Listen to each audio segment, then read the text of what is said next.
Hey students, today we are going to talk about the earthquake, recent earthquake जो अभी तिब्बत में हुआ है। काफी इंपॉर्टेंट है। मैं यहाँ केवल अर्थक्वेक की बात नहीं करने वाला। अर्थक्वेक से रिलेटेड जो कॉन्सेप्ट्स हैं, कुछ नए कॉन्सेप्ट्स हैं और कुछ बहुत बेसिक कॉन्सेप्ट्स हैं, we are also going to talk about that.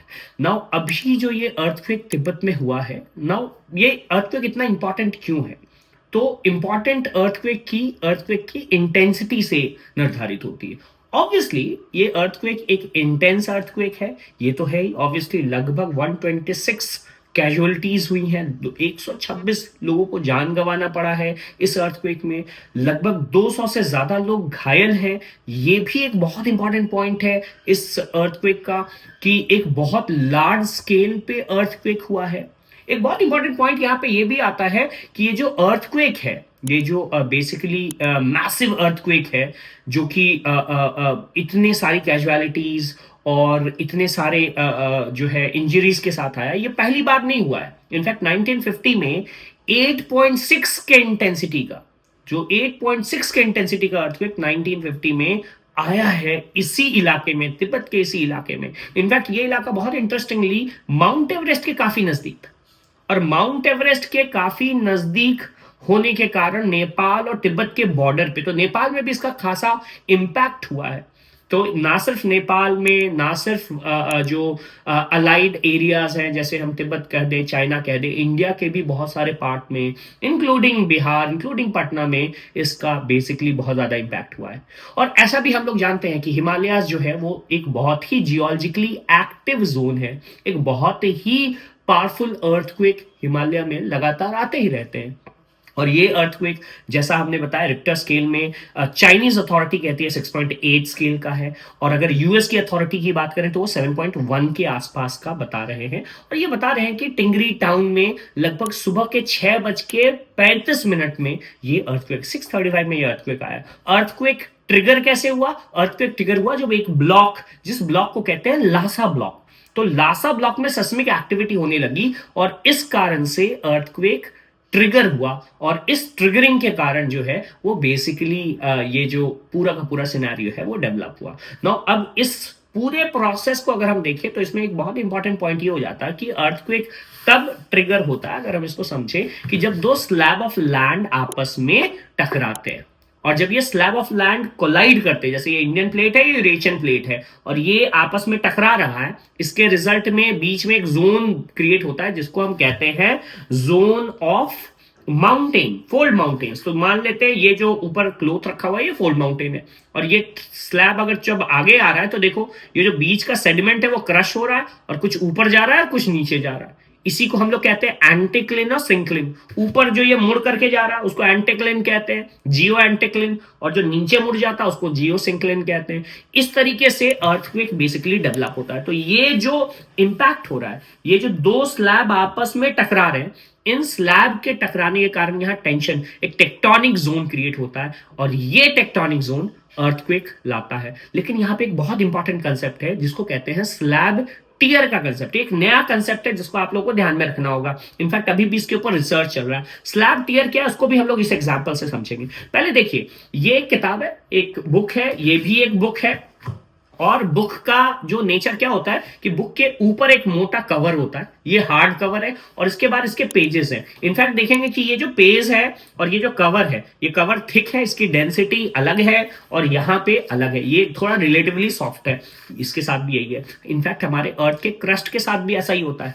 Crust का जो ऊपरी भाग है उसकी डेंसिटी कम होती है, और जो क्रस्ट का नीचे का भाग है उसका डेंसिटी ज्यादा होता है। तो डेंसिटी डिफरेंस होता है इसमें। दो देखने में ये बिल्कुल क्रस्ट लग रहा है, एक सिंगल लग रहा है, लेकिन इसमें डेंसिटी डिफरेंस है। अब होता क्या है कि जब ये दो स्लैब आपस में ऐसे टकराते हैं, तो जब जैसे देखिए ये स्लैब आपस में टकरा रहे हैं, टकराने के बाद जो ऊपर का पार्ट है, जो ऊपर का क्रस्ट है, वो भी टकरा रहा है, नीचे का क्रस्ट भी टकरा रहा है, और इसके कारण मुड़ाव हो रहा है। मुड़ाव के कारण आप देख सकते हैं गैप। आप इस बुक में यहां पे देखें, यहां पे गैप क्रिएट हो रहा है। देखो ऊपर के स्लैब में, ऊपर के क्रस्ट में और नीचे के क्रस्ट में एक गैप क्रिएट हो रहा है। इस गैप को कहते हैं स्लैब टियर।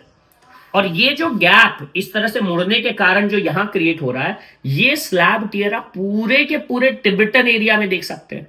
और इस स्लैब टियर के कारण ये जो गैप क्रिएट हो रहा है, because of the difference in the density of the crust, अगर टेक्निकली गए तो upper crust and the lower crust. इसके कारण जो ये स्लैब टियर हो रहा है, ये इनफैक्ट पूरा का पूरा जो हमारा बेसिकली टिबेटन प्लेटू है, टिबेटन प्लेटू में ऑलमोस्ट एक विजिबल क्रैक की तरह है। यूजुअली क्या होता है कि अर्थक्वेक के जो क्रैक होते हैं या जो रप्चर हम जिनको कहते हैं, ये रप्चर रिलेटिवली हिडन रप्चर होते हैं।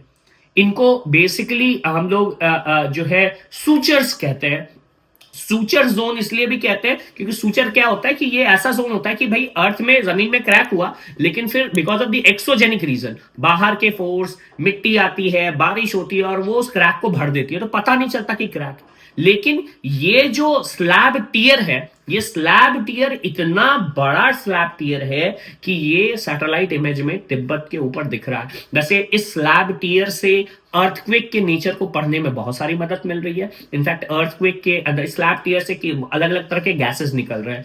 इस गैस को स्टडी करके, प्लस यहाँ पे जो फ्रीक्वेंट अर्थक्वेक आते हैं, और जैसा मैंने बताया 1950 में तो 8.6 स्केल का अर्थक्वेक आया था, रिक्टर स्केल का। मैंने यहाँ पे ये भी बताया है रिक्टर मर्केली स्केल, आपको पता होगा, मैं इसकी अभी चर्चा करूंगा। तो ये जो 8.6 का अर्थक्वेक आया है, ये बहुत ही मेजर अर्थक्वेक होता है, और ये भी इसी स्लैब टियर के कारण ही हुआ है। तो ऑब्वियसली एक अर्थक्वेक होता है because of tectonic plate theory में बात की है मैंने कि जब दो स्लैब टकराते हैं और इनके बीच में एक अर्थक्वेक फिजर क्रिएट होता है, अर्थक्वेक होता है, ये बिल्कुल सही है। लेकिन इसके साथ साथ ये स्लैब टियर का भी एक नया कंसेप्ट है जो अर्थक्वेक के पूरे के पूरी कहानी को थोड़ा और कॉम्प्लेक्स कर देता है।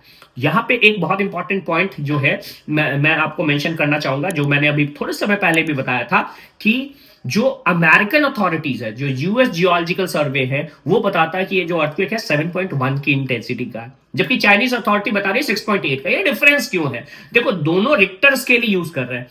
अर्थक्वेक को मेजर करने के लिए दो तरह का स्केल होता है, एक होता है रिक्टर स्केल और एक होता है मर्केली स्केल। जो रिक्टर स्केल होता है वो एनर्जी की बात करता है कि एक अर्थक्वेक में एनर्जी कितना निकला, मतलब कितनी एनर्जी से ये आपस में टकराए हैं, वो इसकी बात करता है। ये थोड़ा मैथमेटिकल है, मैंने बताया था क्लास में, कुछ बच्चों को याद होगा, ये लॉगरिथमिक स्केल भी है। ठीक है, क्या होता है लॉगरिथमिक स्केल, ये मैं जब अर्थक्वेक के लेक्चर में आऊंगा तो मैं बताऊंगा। तो ये एक अलग सिनेरियो है। लेकिन अब इस अर्थक्वेक का इंपैक्ट क्या हो गया? जैसे एक एग्जांपल, अर्थक्वेक किसी भीड़ भाड़ वाले मॉल में होता है और अर्थक्वेक एक खाली मैदान में होता है। तो जबकि अर्थक्वेक की इंटेंसिटी दोनों जगह मैग्नीट्यूड सेम था, एनर्जी सेम थी, लेकिन दोनों का इंपैक्ट अलग होगा। खाली मैदान में अर्थक्वेक हो रहा है तो उसका इंपैक्ट, तो टेक्निकली जब हम मर्केली स्केल की बात करते हैं तो हम इंपैक्ट की बात करते हैं। तो खैर, जब भी अर्थक्वेक आता और उसमें जिस स्केल की चर्चा होती है वो मर्केली नहीं होता, वो रिक्टर स्केल होता है। तो अगर इन जनरल कहीं लिखा भी ना हो और बताया जाए कि अर्थक्वेक 6.2, 6.5, 5.2 इंटेंसिटी का है, तो आपको समझना है कि they are talking about basically not Mercalli scale but Richter scale. तो अब ये रिक्टर स्केल में डिफरेंस इसलिए है क्योंकि चाइनीज, ये इस पे भी डिपेंड करता है कि आप कैसे मेजर करते हैं, और कंट्री टू कंट्री कई बार ये डिफर करता है। दो ये साइंटिफिक मेथड है, चाइना इसको थोड़ा रिलेटिवली 6.8 के आसपास दिखा रहा है, और चूंकि इंटरनेशनली जो यूनाइटेड स्टेट्स हैं उनकी जो अथॉरिटी है और जो उनके द्वारा कहा गया मेजरमेंट है उसको ज्यादा वैल्यू मिलता है, तो हम भी मानते हैं कि ये 7.1 का एक अर्थक्वेक आया। आज एक और बहुत इंपॉर्टेंट न्यूज यहां अर्थक्वेक से रिलेटेड आई, वो ये था कि लगभग लास्ट 24 घंटे में जो है लगभग यहां पे 30 से ज्यादा अर्थक्वेक आए इस एरिया में, माइल्ड अर्थक्वेक, बहुत ही छोटे अर्थक्वेक आए हैं। ये क्या इंडिकेट करते हैं? ये मैंने आपको लोगों को क्लास में ही बताया था, ये बहुत ही इंटरेस्टिंग फैक्ट है, इसको कहते हैं अर्थक्वेक स्वार्म। अर्थक्वेक स्वार्म क्या होता है? जब एक साथ किसी इलाके में बहुत ज्यादा छोटे अर्थक्वेक आते हैं। वैसे ये अर्थक्वेक स्वार्म बहुत इंटरेस्टिंग है, क्यों? क्योंकि usually earthquake swarm volcanic activity से रिलेट करता है, मतलब वहां वोल्केनिक इरप्शन होंगे, तो कहीं पे वोल्केनिक इरप्शन हो रहे हैं तो छोटे छोटे इंटेंसिटी के स्केल के अर्थक्वेक आने वाले हैं। अब ये तिब्बत का एरिया वोल्केनिकली एक्टिव एरिया तो है नहीं, तो यहां अर्थक्वेक स्वार्म क्यों आ रहे हैं और इसके पीछे क्या रीजन है, बहुत ही इंटरेस्टिंग है, और साइंटिस्ट अभी बहुत इंटरेस्ट से इस एरिया को देख रहे हैं। इनफैक्ट इस पूरे अर्थक्वेक जो सिनेरियोज हैं, जो तिब्बत में अभी ये अर्थक्वेक आया टिंगरी काउंटी में, और ये याद रखना नाम जिस जगह पे आया उसको टिंगरी काउंटी कहते हैं। तो जो टिंगरी काउंटी में ये अर्थक्वेक आया, ये किस तरीके से इंपैक्ट करेगा not only that Tibet and China area, Nepal area, but also Indian सब कॉन्टिनेंट। और इंडियन सब कॉन्टिनेंट जो कि एक बहुत ही बड़ा सेस्मिक जोन है, मैंने पढ़ाया था इंडिया को हम 4 सेस्मिक जोन में डिवाइड करते हैं, तो ये जो पूरा का पूरा सेस्मिक जोन है, इस पे क्या इंपैक्ट पड़ेगा, इसको भी देखना बहुत ही इंटरेस्टिंग इंटरेस्टिंग होगा। मैं इस सीरीज में और अर्थक्वेक की सीरीज में एक बड़ा लेक्चर लेकर के आने वाला हूं, बट इस तरह के किसी भी इंटरेस्टिंग टॉपिक के लिए, करंट अफेयर्स से रिलेटेड टॉपिक के लिए आप स्टे ट्यून्ड रहे और जरूर सब्सक्राइब करें, सो दैट आप अपडेटेड रहे इन तरह के नए कंसेप्ट्स। Thank you.